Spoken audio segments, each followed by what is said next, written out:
உள்ளூர் அதிகார சபைகள் தேர்தல்கள் 2025 பெயர் குறித்த நியமன பத்திரம் ஏற்றுக்கொள்ளல் தொடர்பான யாழ்ப்பாண மாவட்டத்தினுடைய அறிவித்தல்.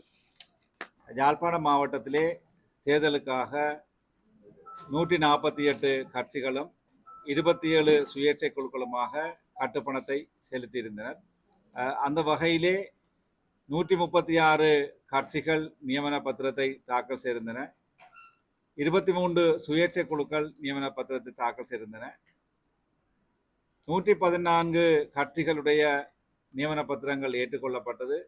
10 சுயேட்சை குழுக்களுடைய நியமன பத்திரங்கள் ஏற்றுக்கொள்ளப்பட்டது. 22 கட்சிகளுடைய நியமன பத்திரங்கள் நிராகரிக்கப்பட்டன. 13 சுயேட்சை குழுக்களுடைய நியமன பத்திரங்கள் நிராகரிக்கப்பட்டன. அந்த வகையிலே யாழ்ப்பாண மாநகர சபைக்கான வேட்புமனு தொடர்பாக தமிழ் மக்கள் கூட்டணி, ஜனநாயக தமிழ் தேசிய கூட்டணி, ஈரோஸ் ஜனநாயக முன்னணி ஆகிய கட்சிகளுடைய வேட்புமனுக்கள் நிராகரிக்கப்பட்டன. ஞானப்பிரகாசம், சுலக்ஷன், நரேந்திரன், கௌசல்யா ஆகிய சுயேட்சை குழுக்களுடைய வேட்புமனுக்களும் நிராகரிக்கப்பட்டிருக்கின்றன. வல்வெட்டித்துறை நகர சபைக்கான வேட்புமனுவிலே ராமச்சந்திரன், சுரேன் அவர்களுடைய சுயேட்சை குழுவினுடைய வேட்புமனுவும் யோகேஸ்வரி அருளானந்தம் அவர்களுடைய வேட்புமனுவும் நிராகரிக்கப்பட்டிருக்கின்றது. பருத்தித்துறை நகர சபைக்கான வேட்புமனுவிலே அனைத்து வேட்புமனுக்களும் ஏற்றுக்கொள்ளப்பட்டிருக்கின்றன. சாவகச்சேரி நகர சபைக்கான வேட்புமனுவிலே ஜனநாயக தமிழ் தேசிய கூட்டணி கட்சியினுடைய நியமன பத்திரம் ஏற்றுக்கொள்ளப்படாது. அதே வேளையிலே மகாலிங்கம் சதீஷ், பெரியான் சிவகுருநாதன் ஆகிய சுயேட்சை குழுக்களுடைய நியமன பத்திரங்கள் ஏற்றுக்கொள்ளப்பட்டிருக்கவில்லை. ஆர்நகர் பிரதேச சபைக்கான நியமன பத்திரத்திலே ஜனநாயக தமிழ் தேசிய கூட்டணியினுடைய நியமன பத்திரம் நிராகரிக்கப்பட்டிருக்கின்றது. ஊர்காவத்துறை பிரதேச சபைக்கான வேட்புமனுவிலே ஜனநாயக தமிழ் தேசிய கூட்டணியினுடைய வேட்புமனு நிராகரிக்கப்பட்டிருக்கின்றது. நெடுந்தீவு பிரதேச சபைக்கான வேட்புமனுவிலே ஜனநாயக தமிழ் தேசிய கூட்டணியினுடைய வேட்புமனு நிராகரிக்கப்பட்டிருக்கின்றது. வேலணை பிரதேச சபைக்கான வேட்புமனுவிலே சமர்ப்பிக்கப்பட்ட அனைத்து வேட்புமனுக்களும் ஏற்றுக்கொள்ளப்பட்டிருக்கின்றன. வலிகாமம் மேற்கு பிரதேச சபைக்கான வேட்பு மனு விவரங்களிலே ஜனநாயக தமிழ் தேசிய கூட்டணி கட்சியினுடைய வேட்புமனு நிராகரிக்கப்பட்டிருக்கின்ற அதே வேளையிலே துரைராஜா சுஜீந்தன் அவர்களுடைய தேசிய குழுவினுடைய வேட்புமனு நிராகரிக்கப்பட்டிருக்கின்றது.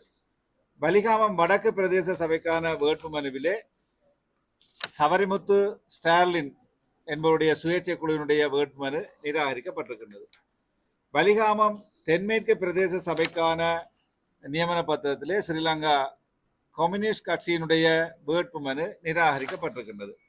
வலிகாமம் தெற்கு பிரதேச சபைக்கான வேட்புமனுவிலே தமிழ் மக்கள் கூட்டணி, ஐக்கிய தேசிய கட்சி, ஐக்கிய மக்கள் சக்தி ஆகிய கட்சிகளுடைய வேட்புமனு நிராகரிக்கப்பட்டிருக்கின்றது. வலிகாமம் கிழக்கு பிரதேச சபைக்கான வேட்புமனுவிலே மக்கள் போராட்ட முன்னணி, ஜனநாயக தமிழ் தேசிய கூட்டணி, ஐக்கிய மக்கள் சக்தி ஆகியவற்றினுடைய வேட்புமனுக்கள் நிராகரிக்கப்பட்டிருக்கின்றன. வடமராட்சி தென்மேற்கு பிரதேச சபைக்கான வேட்புமனுவிலே ஜனநாயக தமிழ் தேசிய கூட்டணி, பொது ஜன ஐக்கிய முன்னணி ஆகிய கட்சிகளுடையதும் தவ நிலவின் தாசன் என்பவருடைய சுயேட்சை குழுவினுடைய வேட்புமனுக்கள் நிராகரிக்கப்பட்டிருக்கின்றது. பருத்தித்துறை பிரதேச சபைக்கான வேட்புமனுவிலே அகில இலங்கை தமிழ் காங்கிரஸ், தமிழ் மக்கள் கூட்டணி, பொதுஜன ஐக்கிய முன்னணி ஆகிய கட்சிகளுடைய வேட்புமனுக்களும் அல்பிரட் ரெஜி ராஜேஸ்வரன் என்பவருடைய சுயேட்சை குழுவினுடைய வேட்புமனுக்கள் நிராகரிக்கப்பட்டிருக்கின்றன. சாவகச்சேரி பிரதேச சபைக்கான வேட்புமனுவிலே சுயேட்சை குழு வைத்திலிங்கம் ஜெகதாஸ் என்பவருடைய சுயேட்சை குழுவும் குணரத்தினம் குகானந்தன் என்பவருடைய தலைமையிலான அந்த சுயேட்சை குழுவுடைய வேட்புமனுக்கள் நிராகரிக்கப்பட்டிருக்கின்றன. நல்லூர் பிரதேச சபைக்கான வேட்புமனுவிலே அகில இலங்கை தமிழ் காங்கிரஸ், ஜனநாயக தமிழ் தேசிய கூட்டணி ஆகிய கட்சிகளுடைய வேட்புமனுக்கள் நிராகரிக்கப்பட்டிருக்கின்ற அதே வேளையிலே திலீப் ஜீவரஞ்சன் என்றவருடைய தலைமையிலான சுயேட்சை குழுவுடைய வேட்புமனுவும் நிராகரிக்கப்பட்டிருக்கின்றது.